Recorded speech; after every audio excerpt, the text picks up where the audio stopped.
दिवस रुक्मिणी माता पांडुरंगाला ओवाळायला तयार होऊन चालल्या होत्या. तुमच्या भाषेत महिला मंडळ मेकअप करून चालल्या होत्या ताट घेऊन. तर तेव्हा पांडुरंगाने आधीच तयारी करून ठेवली होती. सगळ्या भक्तांना जमा केलं. जमा केल्यावर काय केलं, त्यांना सगळ्यांना आपले रूप दिले आणि उभा टाकले. रुक्मिणी माता आल्या म्हणले, एवढे दिवस. रुक्मिणी माता गोंधळून गेल्या. लाजले गे माये आता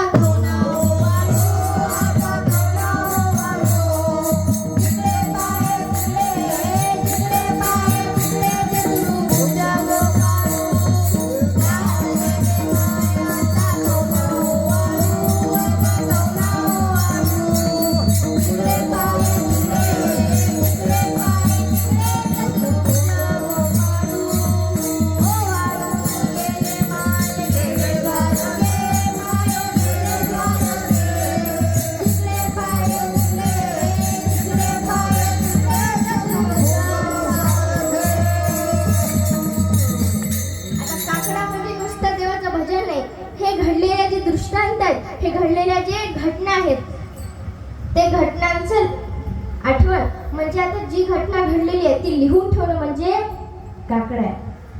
ते म्हणजे काकडा आहे महाराज. रुक्मिणी माता लाजल्या. तिकडून नामदेवराय चढले होते. नामदेवरायांना रुक्मिणी माता म्हणले, ओ नमा नमा इकडे या. म्हणजे काय झालं नाम, काय झालं आई साहेब. तेव्हा रुक्मिणी माता म्हणाल्या, नामा याच्यातला आपला देव कोणता वेळ ते ओळख. नामदेवराय म्हणाले, आईसाहेब हळू न बोला, इम्प्रेशन डाऊन होण्याचा प्रश्न आहे. आपला पती ओळखता न यावं याच्यापेक्षा लाजिरवाणी गोष्ट आहे का महाराज? नाही. रुक्मिणी माता म्हणाले, नामा ही चेष्टा करण्याची काय वेळ नाही. हे बली प्रतिपदेचं ताट आहे. एक वेळेस भाऊबीजेचं ताट दुसरीकडे गेलं तर वाढून काय होईल, एखादा भाऊ वाढेल. चुलत भाऊ मावस भाऊ म्हणता येईल, पण चुलत नवरा म्हणता येईल का महाराज? म्हणता येईल का? नाही. बली प्रतिपदेचं आता बघा, राष्ट्रपती उपराष्ट्रपती मुख्यमंत्री उपमुख्यमंत्री दोन उपमुख्यमंत्री, एक खुर्द आणि बुद्रुक. काय गेले, सरपंच उपसरपंच तुमच्या गावात आहे का? हा आहे का? तर पती उपपती अशी आपत्ती सांगू नको, आहे की नाही महाराज? मग तेव्हा नामदेवरायांनी सगळीकडे एकदा नजर फिरवली. मग त्यांना दिसलं की भृगु ऋषींनी मारलेली जे भगवंताच्या छातीवर मारलेली जी लाथ ती फक्त त्या भगवंताच्या छातीवर होती, बाकीच्या सोंगाड्याच्या नव्हती. ही चूक तेवढी झाली होती. मग नामदेवराय म्हणले, रुक्मिणी माता आई साहेब ते कोपऱ्यातले गिऱ्हाईक आपले. रुक्मिणी माता तरी भीतच चालल्या, घाबरतच चालल्या.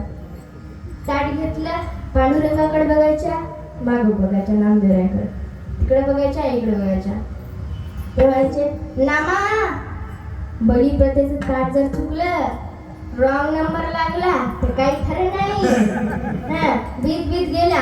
नामदेवराय तेव्हा म्हणाले की नाही, तोच भगवंत आहे. तो काय भगवंत आहे? कशावरून? भृगु ऋषीने मारलेल्या छातीच्या खुणावरून, पायाच्या लाथाच्या खुणावरून. तू श्रीवत्सलांचन गळा श्रीवत्सलांचन